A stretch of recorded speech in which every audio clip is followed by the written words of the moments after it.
Bom, vamos lá então. Boa noite a todos e a todas. Vocês podem, inclusive, nos dar um feedback aí sobre o som, principalmente, se está legal, se estão nos ouvindo. Nós estamos aqui hoje no CCEV, é a primeira atividade que o CCEV está fazendo, que a gente pode chamar de semipresencial, né? Tem um grupo de pessoas aqui, dentro dos protocolos sanitários aqui da cidade de Campinas, obviamente, respeitando as orientações para os espaços culturais vigentes na cidade. A gente vai fazer uma atividade aqui semipresencial, mas a maior parte das pessoas vai acompanhar de casa, dos seus dispositivos, pelo YouTube, pelo Facebook, a nossa transmissão, tá? Hoje, além de mim e da Darlene, nós dois vamos apresentar e coordenar essa conversa. Nós temos aqui um grupo grande de pessoas que depois a gente pode apresentar, e temos a Jandira Uehara e o Pedro Torinho, que são nossos dois convidados de hoje, para a gente bater um papo aqui. Daqui a pouco a Darlene vai apresentar melhor. Eu, inicialmente, queria dar alguns informes para a gente abrir.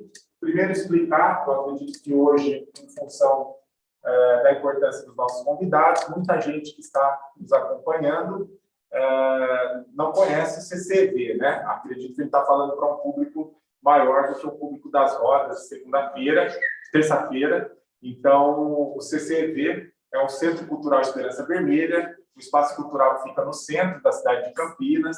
A gente desenvolve muitas atividades culturais. Fica o convite para vocês conhecerem o CCEV. Na nossa fanpage no Facebook, Centro Cultural Esperança Vermelha, tem uma série de informações, tem um cronograma de cursos, atividades que a gente desenvolve. Fica o convite para vocês curtirem lá a nossa página e acompanhar nossas atividades. Queria dar um informe também. Nós vamos realizar agora a primeira aventura gastronômica feita após a Covid-19. Então, a aventura gastronômica é um evento que a gente faz uma comida, cada vez que é um chefe, um amigo ou uma amiga que vem aqui cozinhar, e com isso a gente arrecada dinheiro para o funcionamento, para a manutenção do Centro Cultural Esperança Vermelha, tá? A gente parou de fazer por conta da pandemia, agora retornamos. Ainda não vai ser presencial, não dá para comer no local, mas a gente vai fazer delivery. Então, você encomenda, a gente passa aqui para buscar, a gente entrega. Então, bem rapidinho, o prato é o bife bourguignon, acompanha arroz e salada de alface. A chefe é a Lucinéia Prado, nossa amiga. O custo é R$ 35,00. Para encomendar, ccevermelha@gmail.com, ccevermelha@gmail.com, ou pelo WhatsApp 19 981 17 6387, tá? Se você não teve tempo de anotar, vai na nossa fanpage que as informações estão lá. Retira dia 12 de setembro, que é o dia do evento, das 10h30 às 14h30, Rua Isolete Augusta Souza Aranha, 159, aqui no centro da cidade de Campinas, tá bom?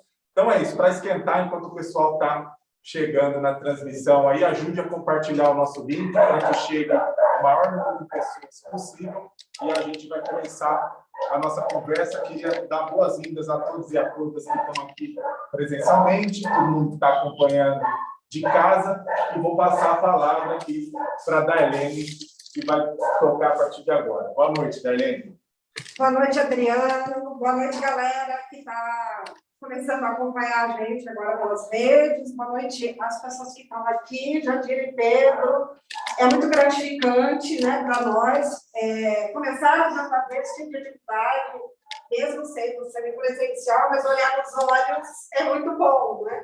Então, nós estamos hoje aqui para conversar um pouco com a Jandira e com o Pedro, que estão colocando à disposição do partido seus nomes para as eleições de 2022, e a gente gostaria de começar essa conversa perguntando exatamente para eles: por que é que vocês estão colocando seus nomes à disposição e se lançando como pré-candidatos?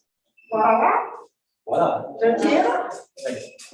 Começa? Muito bem. Então, boa noite, né, a todos e todas que estão nos acompanhando aqui na página do CCAV. Boa noite, Jandira. Já participei de live com a Jandira, mas ela lá em Diadema e eu aqui em Campinas. Um prazer estar aqui contigo, Adriano, Darlene e todo mundo que está aqui junto. Eu primeiro só avisar que a gente, atrasou um pouquinho porque nós queríamos acompanhar o pronunciamento, né, do presidente Lula nas redes sociais. Então, muito importante nesse momento de imenso tensionamento, de imensa drama verdadeiro nacional que a gente tem vivido, um grande desafio para o Brasil, essa situação política que a gente está vivendo, a gente se debruçar sobre o que o Lula falou, sobre o que tem sido os passos dessa que é a maior liderança política do país, né, e certamente vai voltar a governar esse país junto com o povo, junto com o campo progressista, e vai devolver o Brasil para os trilhos, né? E, inclusive, adianto já que a minha motivação, quando você coloca, Daniel, por quê, né? Como é que a gente constrói isso? Muitas pessoas talvez já conheçam um pouquinho da minha trajetória, mas acho legal falar aqui, né?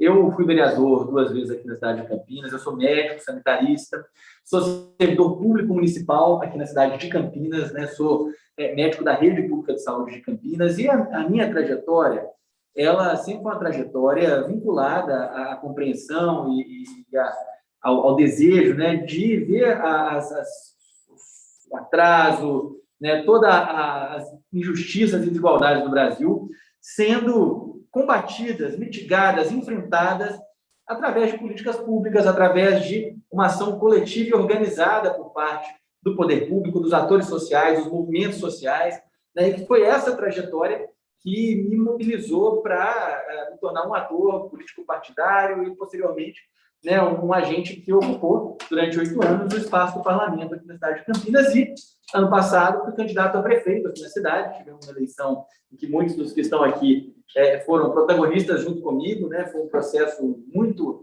animador, porque antecipou, de certa forma, essa perspectiva que a gente já imaginava que a gente podia e deveria enfrentar no futuro, que é a de ir progressivamente acumulando e organizando forças, nos colocando na arena pública da cidade. No caso, eu acho que isso é um processo que está se dando no Brasil inteiro, de modo a derrotar as ideias do bolsonarismo, as ideias do fascismo, que tenta agora, desesperadamente, na medida em que naufraga, se apoderar do poder e da vida pública brasileira de uma maneira violenta, truculenta, como é da natureza do fascismo, né? Então, a minha motivação, Darlene, ela vem em ato contínuo com tudo que a gente construiu ao longo desses anos aqui na cidade de Campinas. Nós construímos aqui um vasto acúmulo de ideias, de projetos, de perspectivas para o futuro e para o presente, que estão intimamente ligadas a essa perspectiva de derrotar o bolsonarismo e que, naturalmente, querem se fazer expressar no processo eleitoral em 2022. Né? Então, a nossa pré-candidatura, uma pré-candidatura a deputado federal, é uma pré-candidatura que quer contribuir para derrotar o Jair Bolsonaro, quer contribuir para fazer em cada canto desse imenso território que é o estado de São Paulo, particularmente, né, a região metropolitana de Campinas, o território aqui que fica ao redor de Campinas, que é um território com mais de 3 milhões de pessoas, fazer com que em cada canto desse território a gente possa debater em que medida o Bolsonaro e o que ele representa, assim como a direita que o apoia, como o PSDB, como, né, o Democratas e outros atores que agora se fazem de desconfortáveis com a companhia do Jair Bolsonaro, o que eles representam de perda de oportunidade, de perda de futuro, de perda de presente, de genocídio efetivo do nosso povo. Então, o grande objetivo dessa nossa iniciativa é a gente dar uma contribuição significativa para essa luta mais ampla e organizar, dar voz, produzir um diálogo político para uma região que há muito tempo já vem sendo representada nos espaços nacionais por atores do campo conservador, figuras nefastas como Carlos Sampaio, né, alguns deputados muito reacionários. Opa! Esqueci de pôr no silencioso aqui, pessoal, peço desculpas. O Carlos Sampaio, não é ele, não. Mas figuras nefastas como Carlos Sampaio, como, né, o próprio Jonas Donizete, que é uma figura que, ao longo de 8 anos aqui, né, produziu tantos retrocessos na vida pública dessa cidade quando governou a cidade, e é uma figura que foi deputada. Então, o fato é que Campinas tem uma vocação progressista, né? A representação política dessa cidade, desse território, está absolutamente distorcida pelos processos recentes da nossa história, e nós precisamos mudar isso. Então, passa muito por aí e a gente entende que é na agenda da Câmara Federal, do Congresso Nacional, dos grandes debates que ali acontecem, que essa contribuição vai se dar melhor. Então, estou muito animado para esse processo, para esse diálogo, ouvindo muita gente, ainda tem muitas decisões a serem tomadas, mas o fato é que nós vamos andar para frente, vamos acumular e vamos seguir lutando, porque é isso que a gente tem que fazer. E você, Jandira, que vem de Diadema, como é que se junta, né, nessa perspectiva de reconstruir o país, pensar como a gente pode cumprir, né, com mais essa tarefa no campo estritamente partidário agora? Bom, boa noite, Darlene, companheira da CUT também, né? A gente está lá no dia a dia da CUT, a Darlene é uma assessora muito importante da Central Única dos Trabalhadores. Boa noite, Adriano, Pedro, um prazer imenso estar aqui com vocês nesse debate, agradecer ao Centro Cultural Esperança Vermelha, né, pela organização dessa atividade. Bom, como Darlene falou, eu sou de Diadema, no ABC, nasci em São Bernardo do Campo, mas praticamente minha vida toda foi de Diadema, que, aliás, já foi um bairro de São Bernardo, né, que depois se emancipou. Então, ou seja, eu vivi a minha vida toda, e principalmente já na adolescência, na efervescência, né, das grandes lutas sociais, né, do ABC. Eu tinha 14 anos quando, quer dizer, eclodiram as greves, né, e quando eclodiu toda a movimentação, né, social dos trabalhadores, né, que levou ao fim da ditadura. E eu sempre falo que respirar esses ares e ver muito cedo tudo isso acontecer, né, morando em Diadema, eu lembro que eu vinha de ônibus da escola e via fábricas, assembleias acontecendo, né? Então, tudo isso teve uma importância muito grande na minha formação como pessoa, na minha formação política e no que veio a acontecer após esse período, né? Então, a minha trajetória sempre foi na área da educação e da cultura, né? Eu estudei letras, estudei pedagogia, fui professora da rede estadual, trabalhei com 5 anos com crianças de rua, lá da Praça da Sé, em São Paulo, com um trabalho, né, diretamente, né, com essa população, quer dizer, com essas crianças, que é o que há de mais cruel no capitalismo, né? Quer dizer, crianças na rua, vivendo na rua, né, sem qualquer direito, sem qualquer possibilidade de qualquer coisa da vida. Então, assim, trabalhei 5 anos, trabalhei com organização de repúblicas, né, de jovens, para poder se organizar na vida, que era o egresso, né, da FEBEM, sistemas, né, desse tipo, organizando, né, através do trabalho, da convivência, né. Depois fui dirigir um clube da turma com 700 crianças lá em Itaquera, né, que é um bairro bem periférico de São Paulo, trabalhando com essas crianças em situação de vulnerabilidade, no contraturno, até que eu prestei um concurso na Prefeitura de Diadema, onde entrei na área da cultura, embora a minha formação fosse na área da educação, e lá, bom, enfim, foram anos de trabalho na cultura, e depois, em 2005, a gente já vinha disputando, né, o sindicato dos servidores municipais, nós ganhamos a eleição, depois de um período de oposição sindical, e fui primeiramente vice-presidente do sindicato, e depois, por 2 mandatos, entre 2008 e 2014, fui presidenta do sindicato, né? Um sindicato que, quando ganhou, era chamado de Sindicato das Meninas, porque a maioria eram de mulheres, né? Na executiva, logo na primeira gestão, era a presidenta mulher, eu vice-presidenta mulher, a secretária-geral mulher, a tesoureira mulher, algo muito raro, né, Darlene? No mundo sindical. Isso, então, nos anos 2000. Pois é, a gente teve essa experiência importante no setor público, né? Fazendo uma luta que articulava a luta pelos direitos dos trabalhadores, dos servidores, mas articulado com a defesa de políticas sociais, de saúde, de educação, de assistência, de transporte, ou seja, sempre buscando, né, para além, né, das lutas, vamos dizer, mais de direitos, ou mesmo de lutas corporativas, mas ampliando para uma ligação mais forte com o povo, com os movimentos populares.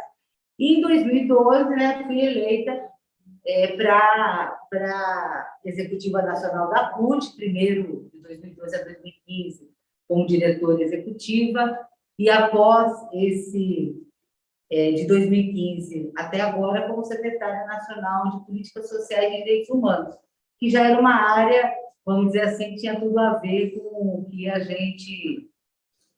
gente vinha já desenvolvendo na base, né, durante o período do sindicato, né?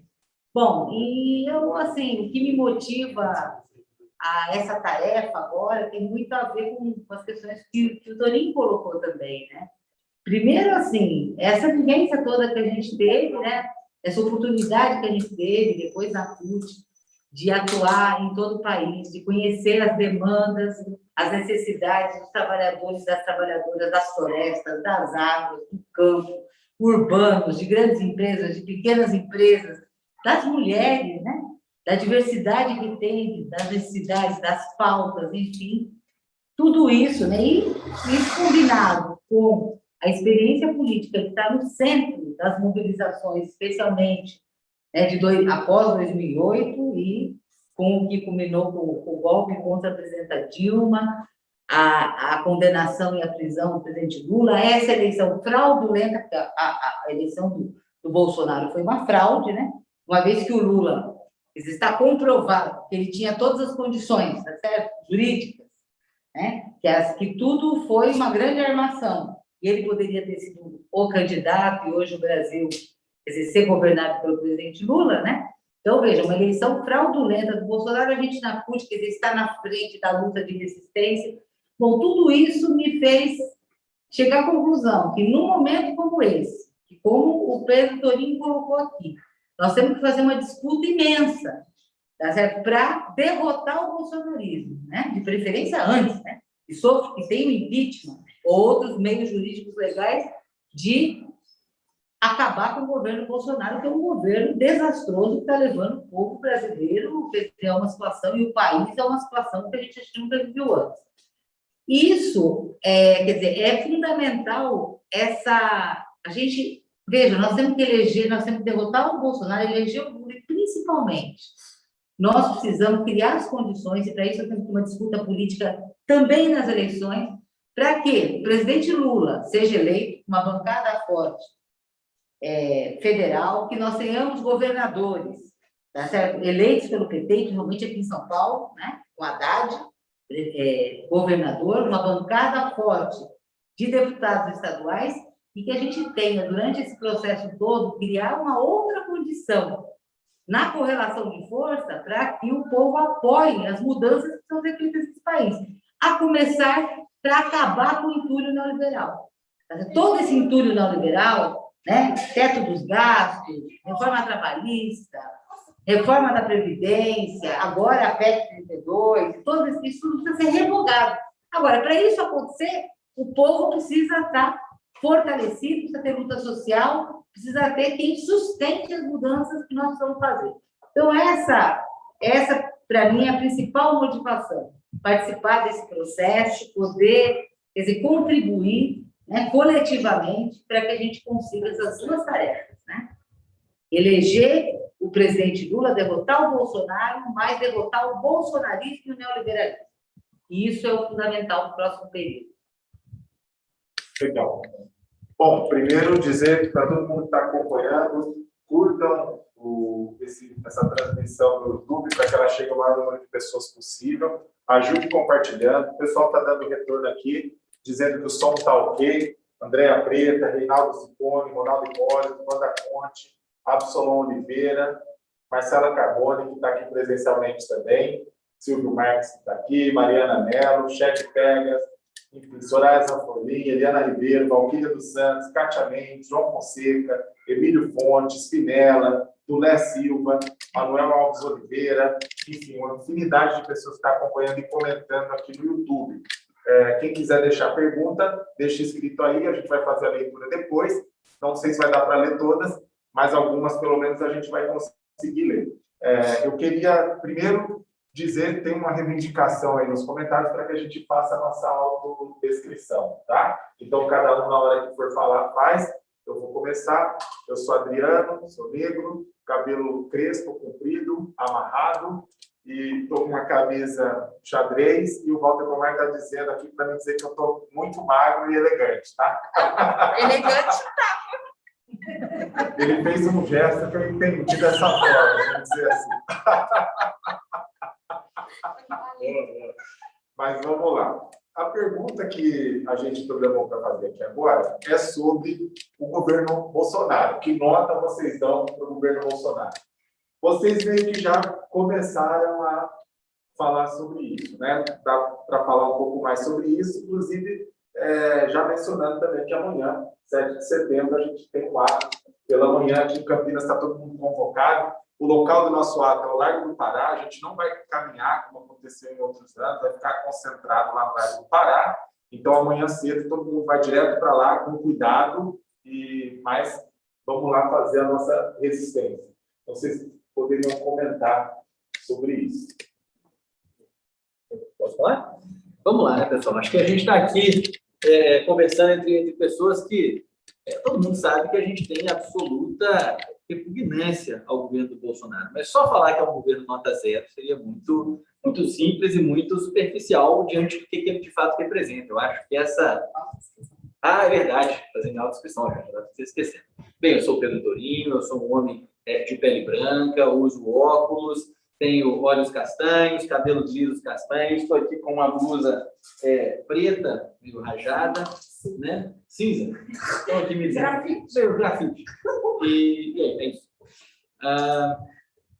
Pois bem, mas o fato é que acho que é importante a gente falar no que afinal de contas, caracteriza esse governo como um governo que figura entre as piores experiências da história do Brasil de governo, né? Uma experiência horrorosa. A primeira coisa que eu acho central colocar é que o governo do Bolsonaro não entra na presidência da República para dar sequência ao processo de implementação da Constituição de 1988. Foi um processo que, e aqui é uma coisa que pode até parecer controversa, que eu vou dizer, mas que, entre altos e baixos, a gente pode dizer que todos os governos que precederam o governo Temer, de alguma forma fizeram, né? Com alguns do ritmo mais acelerado, outros menos, alguns com certas restrições e limitações, mas mesmo os governos conservadores que antecederam os governos petistas deram vários passos do ponto de vista de política pública, embora tenham feito muito estragos, um monte de erros tremendos e que não podem ser amenizados. Mas o fato é que o governo Temer, e principalmente o governo Bolsonaro que vem depois, é de uma extração completamente diferente. A tarefa central que o Bolsonaro se colocou ao assumir a presidência da República era a de demolir, de destruir o arcabouço de políticas públicas que foi pensado lá na Constituição de 88 como corpo de instrumentos que a gente ia dispor para fazer aquilo que eu falei no começo, enfrentar nossas desigualdades, né, garantir dignidades, transformar o discurso sobre cidadania, né, da chamada Constituição Cidadã, num elemento concreto, prático, sensível na vida concreta das pessoas. E nós somos servidores da área pública, executores, portanto, de políticas públicas que estão diretamente ligadas às pessoas, sabemos o quanto esse governo, então, disparou uma sequência de retrocessos que tem demolido esse arcabouço. Ele vem sendo demolido, portanto, né, na perspectiva de curto, médio e longo prazo na área ambiental, na medida em que é imprescindível a gente ter uma perspectiva de desenvolvimento sustentável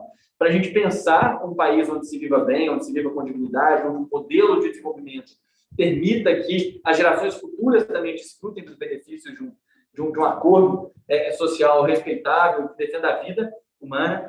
É uma agenda de destruição de um dos principais instrumentos de promoção da mobilidade social, da cidadania e da dignidade humana, que é a educação. Né? O governo do Bolsonaro já teve vários ministros da educação, eu acho que são 4 até agora, né? São 4 no terceiro, me corrijam aqui. Vélez, Weintraub, quarto, né? Tem que lembrar, mas são todos eles figuras horrorosas e absolutamente avessas a esse entendimento de que nós temos uma longa tarefa ainda a produzir, no sentido de equacionar os déficits de acesso à educação de qualidade. E é um governo que atua diretamente nesse sentido, com as suas reformas, suas medidas.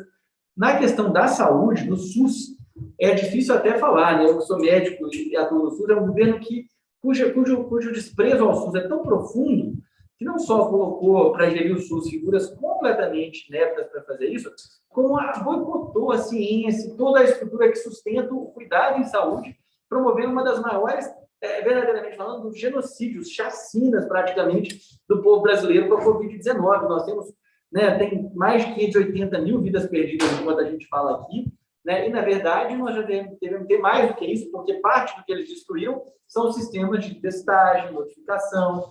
Então, é um escárnio, um escândalo que é feito com o SUS. Ou seja, é um governo cuja marca não é construir nada, não é legar nada de positivo, de avanço para o povo brasileiro. É um governo que celebra a morte, que celebra a desigualdade como mérito, né, que tem efetivamente contribuído para devolver o Brasil para o mapa da fome. Então, é uma experiência de governo que certamente vai ficar marcada como uma das piores da história, e é por isso que a Jandira, o que ela falou, né, Jandira, você tem toda a razão.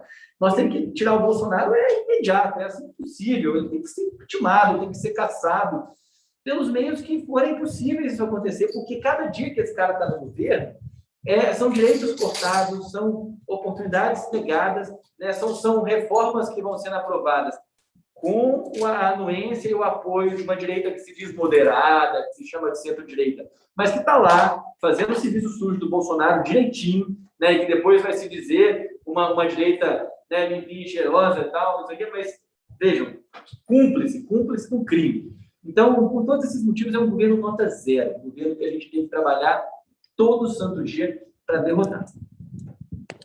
É isso. Bom, eu vou fazer a minha autodescrição, né? Eu sou uma mulher de cabelos curtos, de origem oriental, meio a meio. Minha mãe é micei, meu pai brasileiro, portanto, estou entre branca e amarela, né? E estou com uma camisa roxa com flores cor-de-rosa, de máscara, né? Então, a grande maioria das pessoas também não estão vendo o nosso rosto por inteiro, mas só os olhos. Acho que é isso. Bom, veja, assim, acho que primeiro queria colocar essa questão do governo Bolsonaro e de tudo que ele produz, né? No contexto do golpe de 2016, porque o Bolsonaro, ele é o monstro parido pelas classes dominantes desse país, a partir do golpe de 2016, né? E esse golpe de 2016 contra a presidenta Dilma, que impeachmentou uma presidenta legítima, honesta, tá certo? E de grande coragem, né? Que teve, quer dizer, uma importância muito grande, né? Para o conjunto do povo brasileiro. Ele teve 3 objetivos básicos, né? Primeiro, realinhar o Brasil com a política dos Estados Unidos. Segundo, reduzir os direitos do povo brasileiro, os direitos econômicos, a massa salarial, os direitos sociais, os direitos culturais, né? E terceiro, criminalizar os movimentos sociais. O que o Bolsonaro, na verdade, quer dizer, com o caráter fascista, né, do seu governo, ele está indo para além dos movimentos sociais, está atacando até mesmo aqueles que foram responsáveis, né, por ele chegar lá, né? Porque é disso que se trata hoje, essas contradições que estão acontecendo aí, né, entre vários segmentos aí, né, da classe dominante que deu o golpe. Então, primeiro isso, né, ele é fruto disso, tá certo? Ele é fruto disso, porque as direitas conservadoras tradicionais do Brasil fizeram uma opção, tá certo? De colocar um neofascista, tá certo? Um homem, quer dizer, sem nenhum princípio, que veio lá do esgoto da ditadura, né? Um defensor de torturadores, um defensor da ditadura militar, tá certo? Para fazer o serviço de acelerar, né? Acelerar a retirada de direitos, que na verdade é o quê? É transferir, né, os recursos, a renda, o fundo público para as mãos privadas.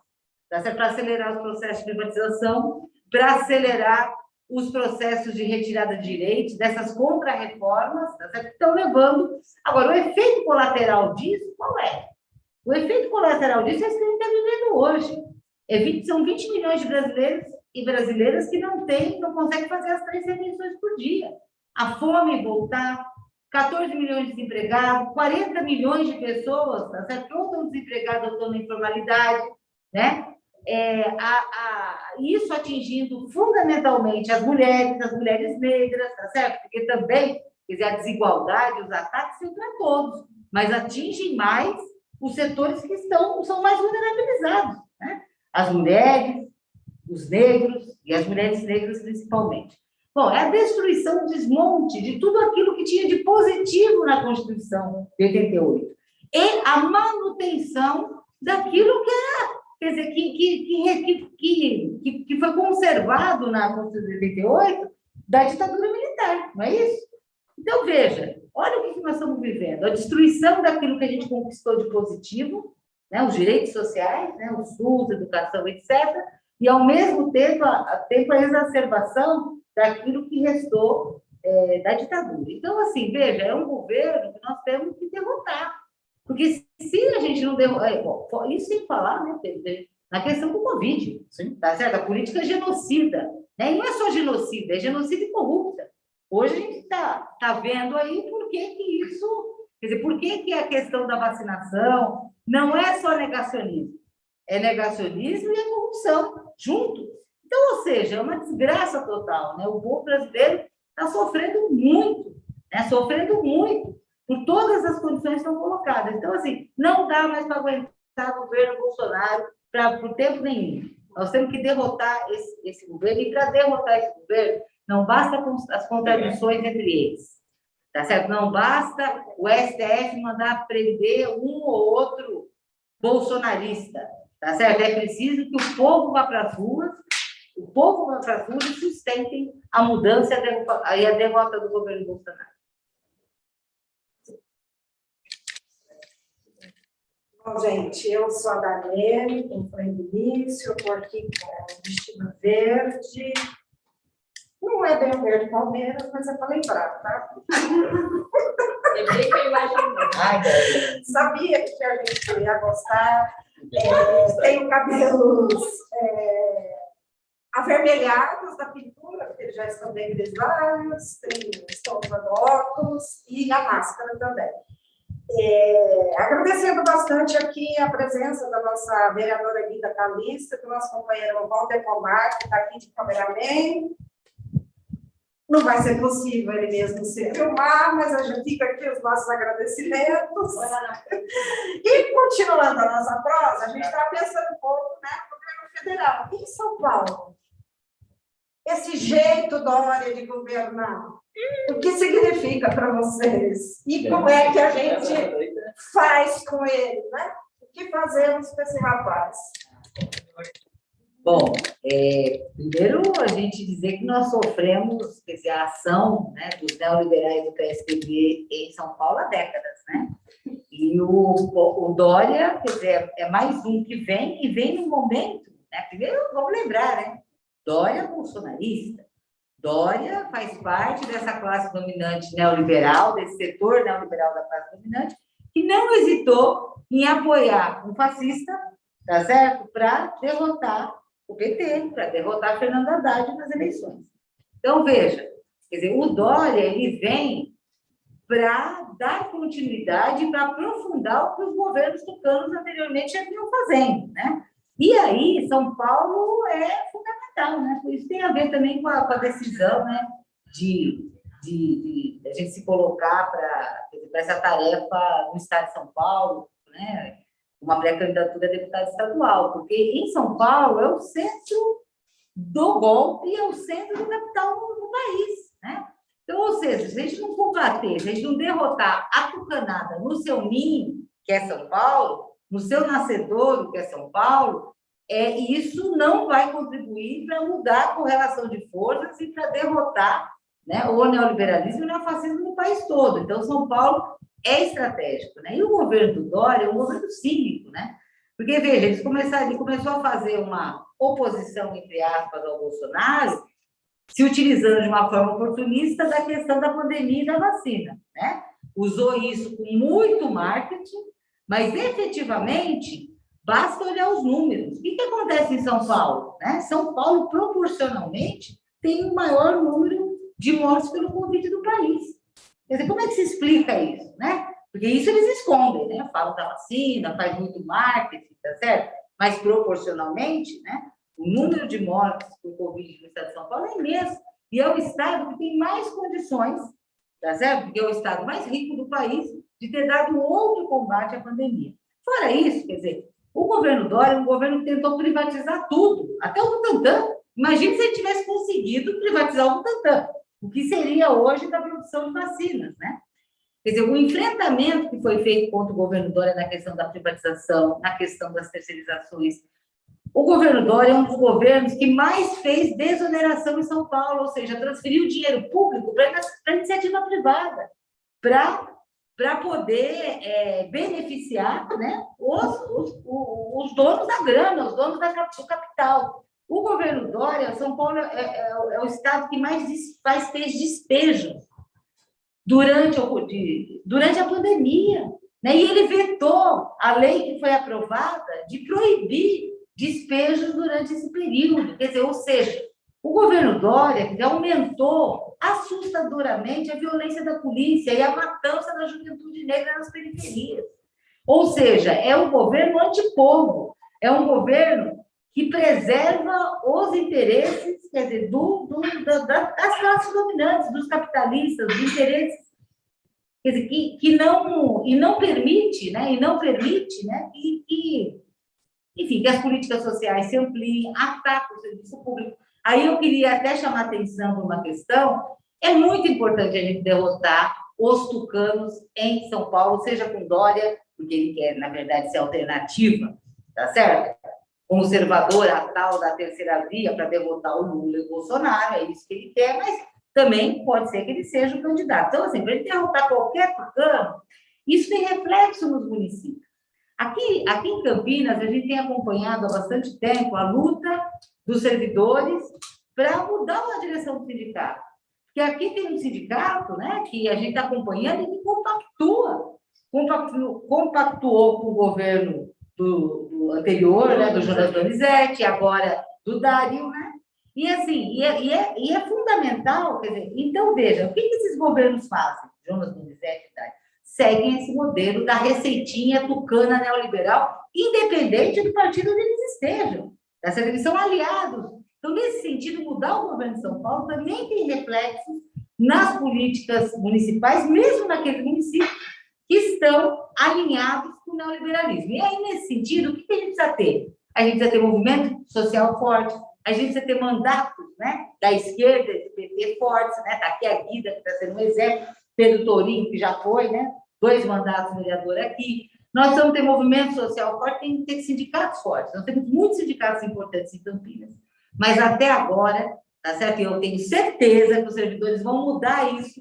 Dia 22 e 23, agora de setembro, nós vamos ter eleição no sindicato, tá certo? Então, assim, vai ser um momento importantíssimo para que os servidores tomem para si a tarefa de defender os seus direitos, defender o serviço público, defender as políticas sociais, né? E isso vai funcionar também. A gente tem a ver com esse todo do estado de São Paulo, e Campinas é um município central importantíssimo nesse processo todo, né? Então é isso, quer dizer, vamos derrotar essa tucanada e vamos dar um outro caminho para esse estado de São Paulo, que certamente vai ser importantíssimo isso para o conjunto do país.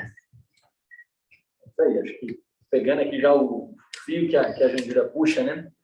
O Dória, ele tentou passar, ele tenta fazer a ideia, inclusive do campo conservador, né, de que ele é uma versão que no plano econômico, né, no plano da maneira como lida com as políticas públicas, ele é igual ao Bolsonaro, mas que ele é um pouco mais civilizado, né, como se ele fosse o Bolsonaro que come com talheres de prata, né? É uma coisa assim meio mais sofisticada, mas na verdade o João Dória é uma figura truculenta, uma figura profundamente despreparada. Basta ver a maneira como ele lidou com toda a temática, desde a campanha, na verdade, até os desafios do cotidiano desse governo. É um governo que não tem efetivamente marca de construção de nada, de política nenhuma efetiva, que foi muito oportunista de pegar um patrimônio que é do povo paulista, que ele queria se desfazer, que era o Butantan, mais do que 100 anos de acúmulo, de bagagem, de aprendizado sobre a gestão da questão de vacinas e outros insumos para a saúde, E aí virou a vacina do Dória, não sei o que, um verdadeiro oportunista, né? A trajetória dele é essa, e ele vai tentar colocar aí um sucessor. Ele agora já fez uma operação política lá para colocar um cara, puxar o vice que era do Democratas para ir para o PSDB e tudo mais. Mas o fato é o seguinte, o problema do Bolsonaro não é só que o Bolsonaro é um cara grosseiro, violento, golpista. O problema do Bolsonaro, e aí o Dória é exatamente o mesmo problema, é que eles entendem que política pública é uma coisa desnecessária, inadequada, que é pior porque é pública, e que a gente vai encontrar uma solução de desenvolvimento, geração de oportunidade, emprego, dignidade para os trabalhadores, se desfazendo e desmontando as estruturas públicas desse país, o que é uma premissa completamente errada na origem. Né? O Brasil, eu não tenho a menor dúvida, só vai encontrar um caminho de dignidade, justiça e oportunidade para o povo a partir da hora que a gente tiver, desde o nascimento, oportunidades mais parelhas entre o povo brasileiro, né? Independentemente de origem geográfica, de raça, de gênero, de orientação sexual, né? De todos os diversos fatores de exclusão que operam no cotidiano e que fazem com que um setor da sociedade tenha infinitamente mais oportunidades na vida do que os outros.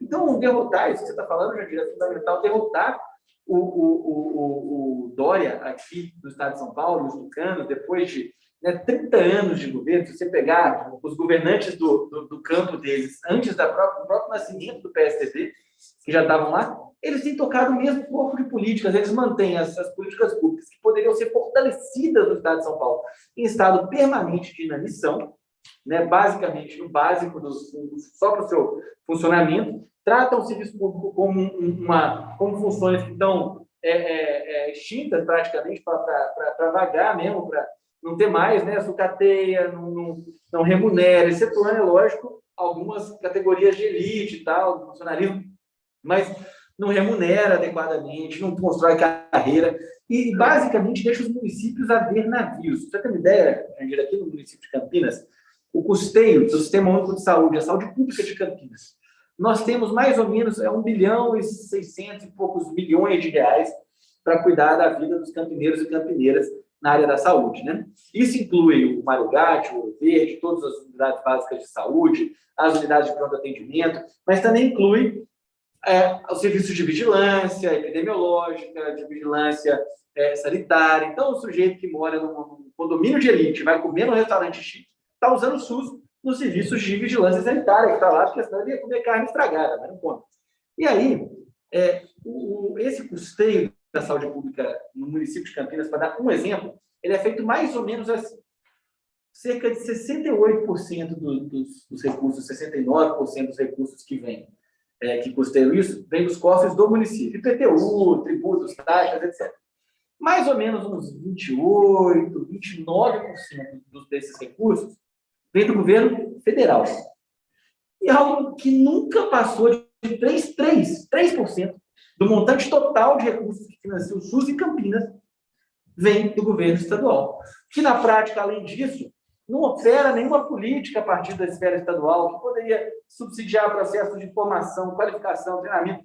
É um horror, né? Então, são vários os exemplos de como é que isso que eu estou colocando, desse sucateamento gradual, vai operando. E o fato é que isso tem sido um entrave para que a gente se desenvolva mais, melhor e mais rápido. Nos governos Lula e Dilma, inclusive, o Estado de São Paulo foi, em vários momentos, um instrumento de negação de avanços, né? Foram negadas parcerias, possibilidades de construção com sinergia, com cooperação, só para marcar uma posição diferente. Isso que nós vamos viver é um reencontro com uma perspectiva democrática, com uma perspectiva de futuro para o Brasil. Nós precisamos viver isso em todas as esferas de governo para que os projetos possam florescer, crescer, se desenvolver e ser implementados. E isso a gente vai ter com a Haddad governador, com Lula presidente, com bons deputados, deputadas, federais, estaduais, senadores, senadoras, né, para que a gente possa, de fato, construir uma outra agenda pública para o Estado de São Paulo. Então, o Dória também é nota zero, mas é um governo que a gente precisa deixar para trás junto com esse legado tucano. Legal. Bom, tem um comentário aqui da Jaqueline Teixeira Chaves, beijão da Jaqueline. Ela está aqui fazendo campanha para Chapa 2, aqui, processo eleitoral que acontece daqui a alguns dias aqui em Campinas. o Pedro é servidor público, a Jandira como sindicalista, então é bem pertinente usar aqui esse momento para vender também o peixe da Chapa 2 aí, que a gente apoia, tá? Sim. Minha pergunta agora é a seguinte: amanhã, dia 7 de setembro, é o dia da independência, e a pergunta é sobre soberania nacional. Queria saber de vocês se vocês acreditam que o Brasil precisa de uma nova independência diante desse quadro dessa conjuntura que está posta no país.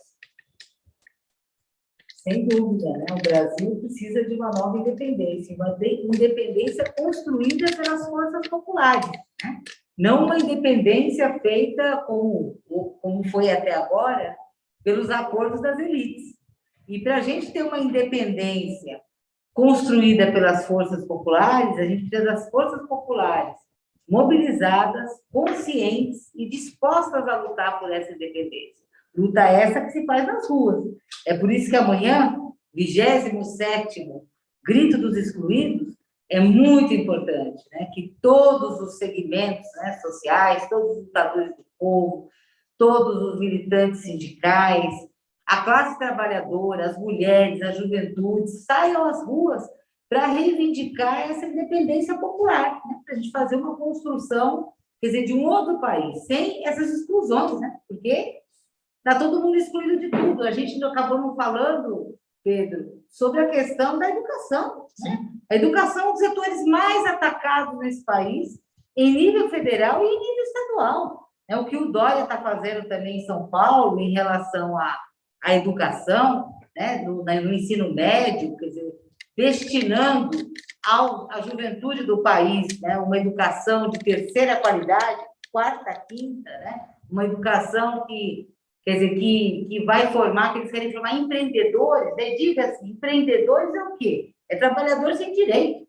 é trabalhador na servidão, né? Estou falando isso porque isso tem tudo a ver com a soberania. Posso aproveitar para jogar uma coisa? O Ronaldo Ponto está perguntando aqui se é possível, o que vocês pensam de chamar uma Assembleia Nacional Constituinte para recuperar tudo que foi perdido.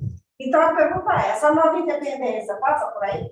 Então, acho que passa por aí. Agora, veja, daí eu vou comentar sobre isso, mas essa questão com a educação, por exemplo, tem tudo a ver com a soberania. Um país agroexportador, tá certo? Só vai exportar commodity, não precisa de educação de qualidade, porque o padrão de desenvolvimento dele exige educação para poucos, para as elites, né? Porque o resto vai ser do agro, né? Do agro, né? Então, veja, então, assim, essas questões todas estão relacionadas com a soberania e com o modelo de desenvolvimento. E veja, na minha opinião, quer dizer, nós temos, quando eu falo que nós precisamos mudar a correlação de forças, tá certo? Fortalecer, né, as lutas populares, a gente ter condição de eleger Lula, mas com sustentação popular, é para fazer uma nova Constituinte, porque eles acabaram com a Constituição brasileira. E se a PEC 32, né, que nós estamos lutando para derrotar, e vamos derrotar, se essa PEC passa, aí é o fim mesmo dos direitos sociais do povo brasileiro, né? Então, veja, uma nova Constituição, ela é fundamental. Agora, ela tem que ser fruto dessa luta popular, desse processo, né? Como aconteceu no Chile. O processo de lutas sociais levou a uma Constituinte, tá certo? Onde as forças populares, as mulheres, né? E os indígenas, tá certo? Conseguiram ter a maior parte da votação, né? Quer dizer, ou seja, a maioria do povo está lá representada e tem todo o processo de luta, né, para transformar a Constituição desse país numa Constituição democrática popular. Nós temos que passar por esse processo. E esse processo se constrói no dia a dia, com duas coisas articuladas, na minha opinião. Trabalho de base, trabalho de formiguinha, formação política, todo dia, articulada com as grandes mobilizações. Essas duas coisas fazem o processo de educação política que a gente precisa para mobilizar grandes massas conscientes, tá certo? Do país que a gente quer, né? Do país que a gente quer e do que a gente quer reconstruir nesse país. E, sem dúvida nenhuma, passa por uma Constituinte. Agora, obviamente, uma Constituinte tem que ser fruto desse processo de luta e mobilização popular. Pegando aqui também, né, dialogando com a Jandira, eu acho muito importante a gente colocar o quão crítico é esse momento na história do nosso país. O setor neofascista, os apoiadores orgânicos, teológicos, que o Bolsonaro significa, estão falando de nova independência também. Estão falando como se fosse uma independência do quê? Dos poderes que estão constituídos, do Congresso Nacional, efetivamente. Se o Congresso Nacional se coloca como contraponto ao desejo de poder absoluto que o Bolsonaro manifesta o tempo todo, independência do Supremo Tribunal Federal, com as suas imensas contradições, defeitos, problemas, é um tribunal criticável de mil formas, porque foi, em vários momentos também, parte dessa função política que resultou da eleição fraudulenta de 2018, mas se de alguma forma se coloca como um contrapeso, de alguma maneira, agora é algo de ataques que buscam mesmo desqualificar e colocar o povo contra esses agentes do Estado, um expediente classicamente fascista. O Bolsonaro, ele até na estética, ele quer imitar o Mussolini, ele vai caminhar de moto, passear de moto. São referências lá da década de 20, da marcha sobre Roma. Então, assim, o fato é que nós temos que ter nítido na cabeça da gente que é um momento, historicamente, muito desafiador para o povo brasileiro e que falar no 7 de setembro como algo simbólico tem que ser, de fato, algo simbólico no sentido de um basta de origem popular ao que o Bolsonaro faz, diz e representa. O fato é que já existe, as pesquisas de opinião já mostram que já existe uma rejeição que ela é amplamente majoritária na sociedade ao Bolsonaro, mas ele segue agindo e operando e se visibilizando como se ele tivesse algum arremedo de maioria social, coisa que ele não tem mais. Então, esse 7 de setembro é um momento em que nós, democratas, progressistas, sem segmentos de esquerda, socialistas, todo mundo que está do lado de cá e que não tolera essa perspectiva que o Bolsonaro apresenta para o Brasil, nós temos que estar na rua. Nós temos que estar na rua, para estar lá, junto do grito dos excluídos, com os vários segmentos, não podemos cair nessa esparrela do MBL, desses setores liberais fisiológicos, que é isso que eles são, e que foram cúmplices desse processo todo, que estão falando de ato dia 12, querendo colocar uma agenda de medo, não podemos cair nisso. Amanhã é um dia importante, sim, mas importante para mostrar que quem é contra, quem entende que é outro destino e a vocação do nosso país, estava lá, majoritário, para dizer não. Isso é fundamental. O bolsonarismo está fazendo, usando a máquina do Estado, do poder público, para fazer uma mobilização há semanas e semanas já, tentando levar ônibus para São Paulo, para Brasília, para tentar dar uma impressão pública de que se trata de um movimento que tem maioria social, coisa que não tem. Vai se configurando claramente que a maioria social que temos hoje é uma maioria social que, primeiro, tem a democracia como um elemento central, mesmo essa democracia burguesa, limitada, que permitiu tantos problemas que a gente está vivenciando agora. Mas, para além disso, que rejeita essa agenda genocida, essa agenda de direitos, essa agenda antipopular, que é a marca do Bolsonaro. E eu acho que a gente produz um outro sentido para essa fala de independência na medida em que a gente rejeita isso.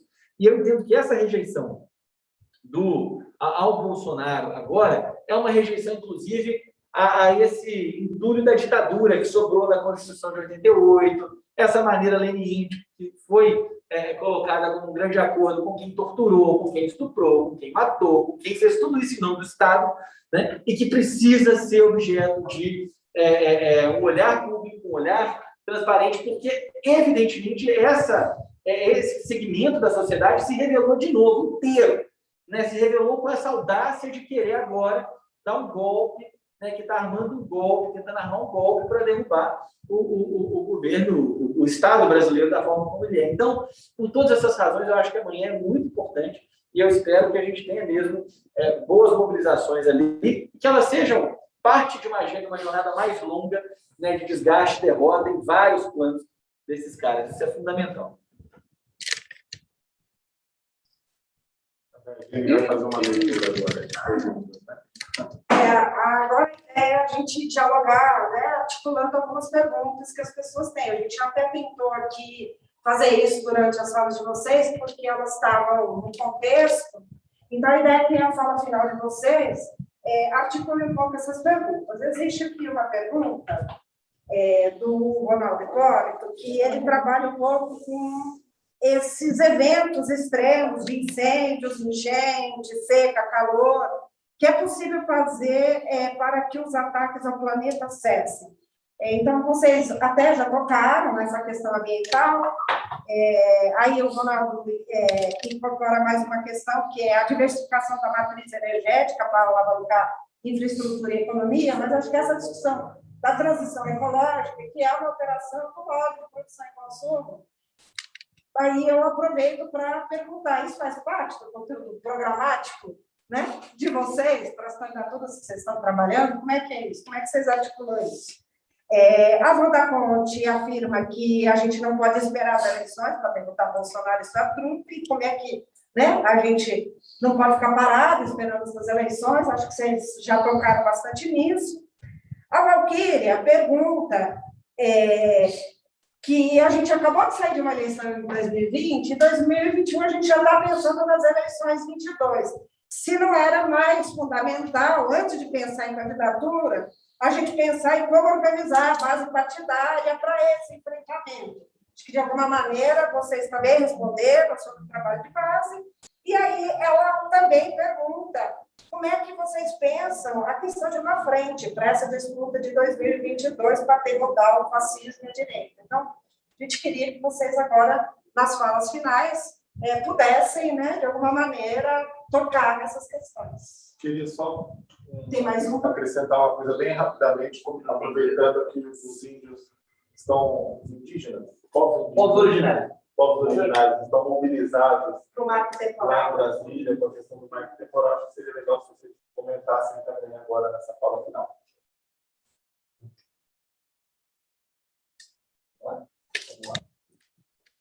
Vamos lá. Primeiro, sobre essa questão, que é um debate fundamental, essa questão ambiental, da transição. Tem uma discussão em nível global do que seria uma transição justa, levando em consideração as diferentes formas de desenvolvimento. Essa é uma discussão importante. A CUT mesmo já tem uma produção, através da Secretaria do Meio Ambiente, um debate bem consistente sobre essa questão, inclusive com a produção de materiais, né, populares, que de fácil acesso, que pode ser encontrado no site da CUT. Mas eu queria vincular isso à questão que eu estava colocando anteriormente, do modelo de desenvolvimento. Isso tem tudo a ver, a devastação ambiental, com esse modelo agroexportador. Tá certo? O que não quer dizer que um outro modelo de desenvolvimento, quer dizer, sem respeito ambiental e sem um planejamento, quer dizer, um desenvolvimento de tipo capitalista que nós tivemos no Brasil, também não vai provocar a mesma coisa. Por isso que nós precisamos de uma outra. Agora, o modelo agroexportador, ele é um modelo anti-meio ambiente, anti-preservação ambiental, né? As queimadas, tudo isso que acontece tem a ver com isso. A não diversificação da matriz energética tem a ver com isso também, tá certo? Com modelos que interessam para setores das classes dominantes, né? Então, veja, nós precisamos de um modelo, né, um projeto de desenvolvimento do país, tá certo? Que seja de outro tipo, né? Que incorpore, né, o respeito, né? O respeito ao meio ambiente, tá certo? E, ao mesmo tempo, tenha formas de desenvolvimento, de industrialização, de uma industrialização que se baseie em outros tipos de matrizes energéticas não poluentes. Tem todo um debate, que esse debate é central e fundamental. Então, faz parte, sim, das preocupações. Aliás, eu acho que tem que fazer parte da preocupação de todo mundo, né? Enquanto ser humano, porque senão, daqui a pouco, o capitalismo vai acabar, porque é isso, né? Quer dizer, essa coisa desregrada, né, sem nenhum planejamento, quer dizer, é o lucro pelo lucro, essa destruição toda tem a ver com isso. Então, veja, por isso que a gente trabalhar do ponto de vista político e ideológico, tá certo? As alternativas existentes ao capitalismo, né? A perspectiva socialista, a construção, tá certo, de um mundo sob outra ótica é fundamental. E essa questão do marco temporal, quer dizer, esse negócio do marco temporal é uma loucura, né? É uma loucura, quer dizer, uma invenção, né, uma invenção como, sabe, de uma temporalidade, quer dizer, que não existe, e que isso está sendo feito apenas para poder usurpar as terras indígenas, né, em prol da mineração, em prol da devastação. Então, quem está preocupado com o meio ambiente precisa apoiar a luta dos povos originários, dos povos indígenas, e dizer não ao marco temporal. Não ao marco temporal. Isso não é um problema dos povos originários, tá certo? E que estão lá lutando em Brasília. Isso é um problema de todo mundo, né? Porque a hora que vem a devastação, lembra aquela chuva preta que caiu em São Paulo, né? Aí todo mundo fala, bom, mas o que é isso? Tá certo? Mas isso é o resultado de todas essas ações. E o governo Bolsonaro tem acelerado muito esta questão, né? A outra questão, Darlene, era essa questão ambiental. De uma frente. Ah, sim. Bom, gente, para a gente poder dar conta dessas tarefas, tá certo? Essa tarefa, que é de eleger o presidente Lula, mas eleger em condições, né, de fazer as mudanças, de revogar todo o entulho do golpe de 2016, que começou lá com o Temer, tá certo? Só uma frente das forças populares é capaz disso. Porque, veja, se tiver uma frente com os neoliberais, como é que a gente vai fazer a revogação de tudo aquilo que eles nos impuseram até agora e aceleram a cada dia mais, né? Eles não param um minuto no Congresso Nacional de impor, né? Impor retirada de direitos, impor privilégios às classes dominantes, é o tempo todo, ao capital financeiro, é o tempo todo isso, né? Como é que me fala? Como é que vai reverter a autonomia do Banco Central que não permitirá que o próximo presidente tenha uma política econômica própria? Como? Se tiver aliança com os neoliberais. Então, veja, o combate ao neofascismo, né, o combate para derrubar o Bolsonaro, impeachment precisa de voto de todo mundo, tudo isso é vamos dizer, ali pontualmente, tá certo? Para poder derrotar o Bolsonaro, isso é uma coisa. Outra coisa é a aliança para governar o Brasil.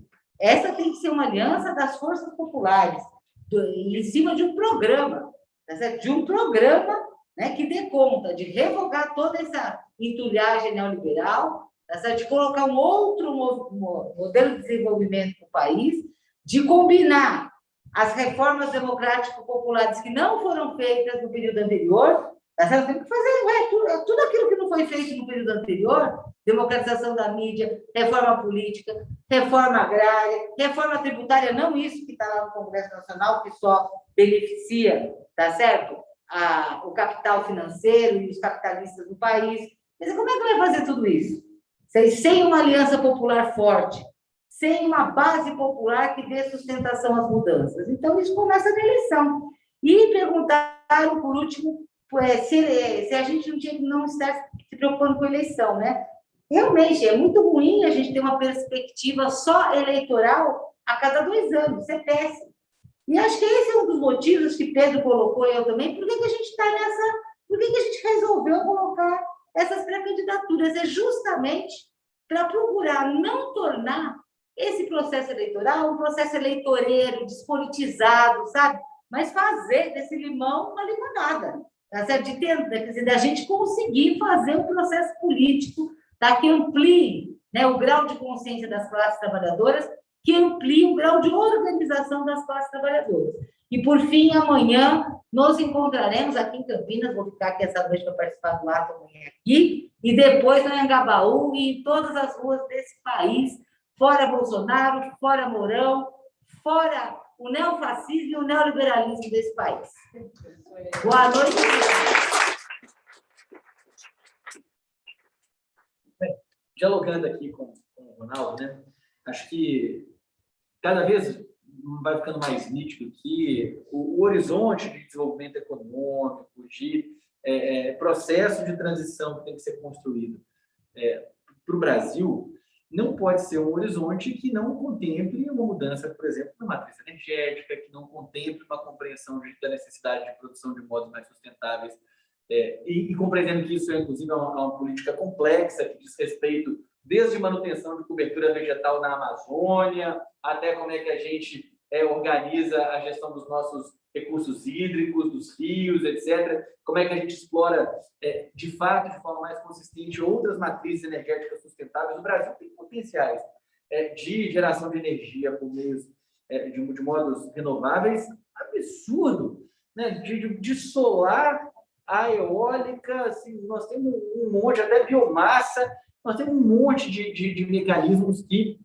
têm elevadíssimo potencial para suprir demanda energética, que podem ser, inclusive, instrumentos para produção de um forte desenvolvimento de um setor do ponto de vista tecnológico, econômico, né? Então, hoje em dia, o pessoal lá dos Estados Unidos virou clichê falar do Green New Deal, lá da Ocasio-Cortez, lá, a deputada americana progressista, que fala muito dessa coisa de um novo pacto de desenvolvimento baseado na economia verde, mas isso não pode deixar de ser uma temática desse processo político no momento da eleição do ano que vem.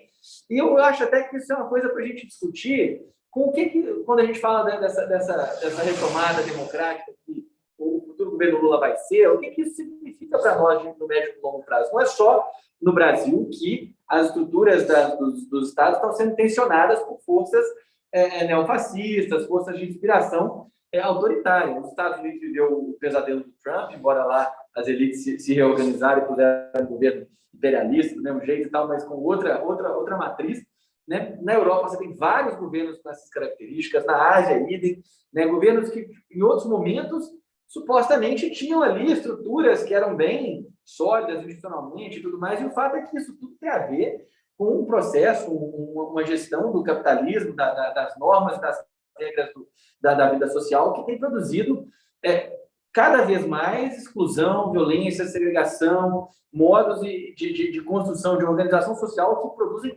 massas e massas de gente que não tem perspectiva. Então, esse futuro governo Lula, obrigatoriamente, por motivos que vão além dos 4 anos que ele vai ter inicialmente, pode ser mais que isso, mas por motivos que vão além disso, ele tem que ser um governo de atualização programática, né? E aí, quando fala de frente, essa frente tem que ser programaticamente construída. Esse é o cerne da questão, né? Com quem que nós vamos caminhar junto? Quem tiver esse programa com a gente, não precisa ser um programa inteiro, ipsis literis, porque tem 2 partidos, 3 partidos vão ter algumas diferenças, mas com um núcleo desse programa que tem que estar muito coeso, porque necessariamente esse é um governo que ou ele faz um forte processo de reorganização, reconstrução e de sedimentação de novas bases para um processo mais longo de desenvolvimento, ou o bolsonarismo, o fascismo, essas formas que estão expressas aí, podem voltar com toda a força. Nós ainda votamos eles ainda, estou falando isso de voltar já. Mas essa é a verdade, porque essas forças têm muito enraizamento social também. Então, esse tem que ser um processo, um momento político que dê voz a novas gerações, que permita uma atualização geracional, né, dos quadros progressistas, dos espaços de gestão, de trabalho, de atuação, de formulação. Isso é fundamental para que a gente tenha uma perspectiva de médio e longo prazo, de gente crítica, gente que que deseja um projeto de país, um projeto com e para o nosso povo, que seja, de fato, para todos, né? E ele precisa colocar essa turma nos espaços, né? Isso é parte dessa tarefa, assim como essa inclusão de temas que, de alguma maneira, tiveram sempre presentes, mas que hoje têm novas traduções, novas leituras, né? Não é 2002, nós estamos agora em 2021, vamos ser 2022, saindo, não do governo FHC, com tudo que ele teve de ruim e de bom, mas saindo do horror do golpe de 2016, do governo Temer e do governo Bolsonaro. Então é isso, tem que entender a dimensão desse momento e trabalhar nesse momento, nessa perspectiva. Eu acho que a nossa juventude tem que se colocar, inclusive, com essa ousadia de entender que eles não vão estar ali para participar do coletivo de juventude que vai participar. Os nossos jovens economistas têm que estar fazendo programa econômico, os nossos jovens militantes da área da educação têm que estar construindo o projeto da saúde, o projeto da educação, o projeto do meio ambiente. Todas essas áreas têm que ser ativamente ocupadas por gente que está sonhando, pensando, né, um projeto real de mudança, de transformação. Então, acho que esse é o desenho que eu acho que responde aí um pouco, né, ao Ronaldo, mas também a um pouco do que a Valquíria colocou a respeito da questão da discussão do processo eleitoral, né? Não se trata de processo eleitoral. Na verdade, não existe essa definição, falar, processo eleitoral, está discutindo eleição. É uma definição um pouco artificial, que é criada, inclusive, pelas forças das elites aí para cercear a discussão pública. A eleição não acaba nunca. O processo está sempre, a gente está sempre discutindo a vida política, a vida pública, né? E tem sempre quem está discutindo isso ativamente, quem não está. Então, nós não precisamos ter esse medo, nós temos que fazer o debate público o tempo todo, com as bases, com as lideranças, com todos os setores, fazer o processo contínuo de formação, sem ter dúvida e medo de falar onde é que nós queremos chegar. E o que nós queremos fazer é devolver para o povo brasileiro oportunidade, devolver para o povo brasileiro uma perspectiva de futuro sustentável e mais justo. É isso. Né? Acho que esse é o espírito desse nosso papo aqui. Estou muito feliz de ter feito esse papo com a Jandira aqui, porque, como eu falei, já a conhecia à distância e pela luta dela como dirigente sindical, como liderança de Diadema, mas agora aqui a gente está podendo se encontrar e aprofundar essa parceria aqui. Muito bom. Valeu, galera.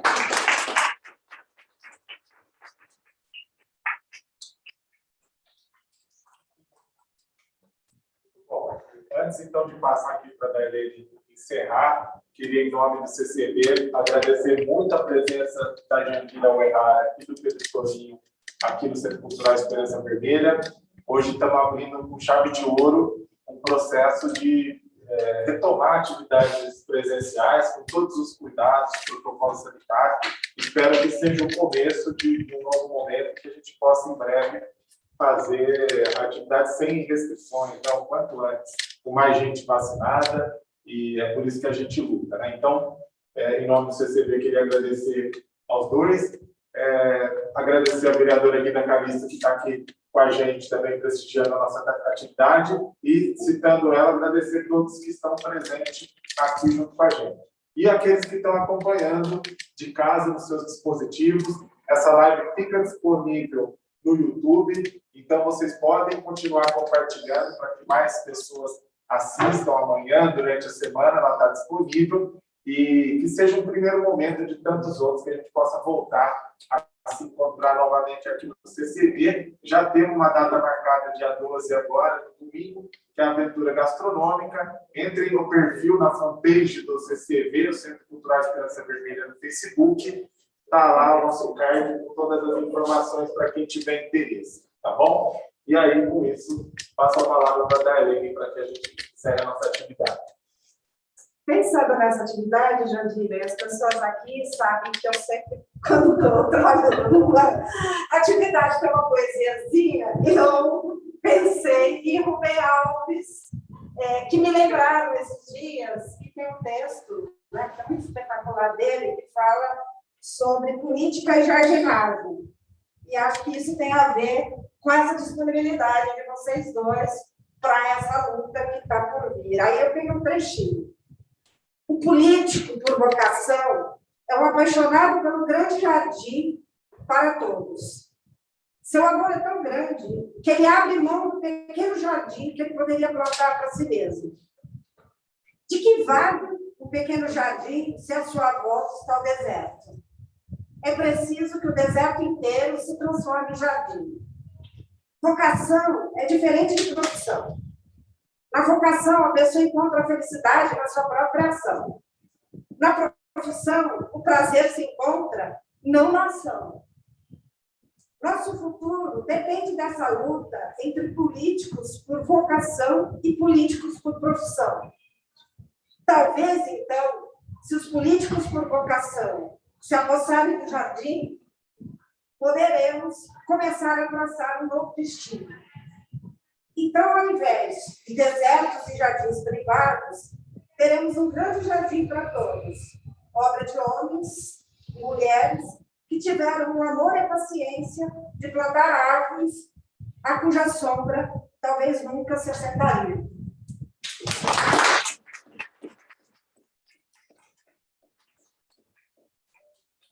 Agora